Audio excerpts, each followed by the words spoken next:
Truth Minister Paul Scott bringing you the latest episode of No Warning Shots Fired News. Today I want to talk about President Barack Obama's trip to Africa, or as I call it, the prodigal son comes home. Now everybody heard what President Obama said in regards to establishing relationships with Ghana and the rest of Africa, but to me he really gave one of those, how can I say it, Bill Cosby-like speeches to some degree. Because just like Bill Cosby comes into the black community and tells the young people, oh, it's their responsibility, you need to pull your pants up, young man, you need to turn your baseball cap the right way, young man. President Obama gave basically the same speech to African youth, telling that, and especially the African people, but especially African youth, telling them that Africa's in your hands and they can be anything they want to be, blah, blah, blah. You can be president. That may be true, but you can't take, just like you can't take what happened to black people in this country out of historical context with slavery, Jim Crow, COINTELPRO, what have you.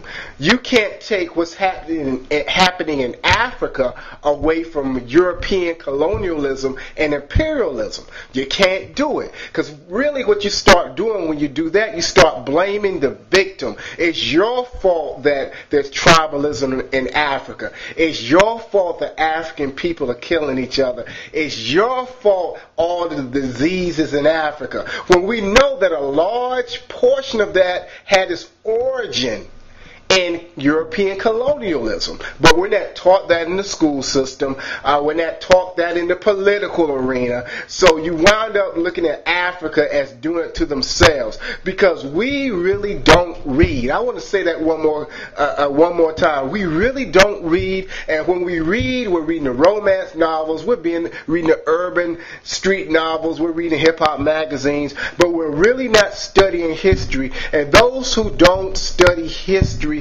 are doomed to, those who don't study the past are doomed to repeat it.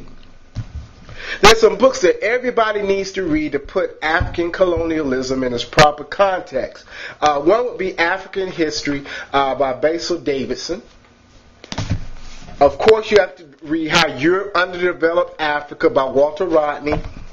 And also Capitalism and Slavery by Eric Williams. Now, what these books do is they take away the emotionalism. You know, President Obama talked about the shared history and the sad history and how the slave trade, it was so sad. We know that. But there's more to when we talk about colonialism, there's a lot more than just emotionalism and how sad it was. You're talking about European interests that still have an interest in the gold, the diamonds, and all those other resources, uranium, all those other resources, the oil that are in Africa today, and they are still contributing to the destruction of Africa.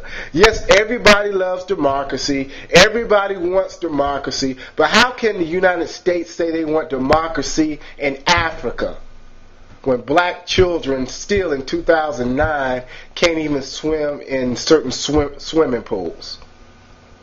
For more information, NoWarningShotsFired.com.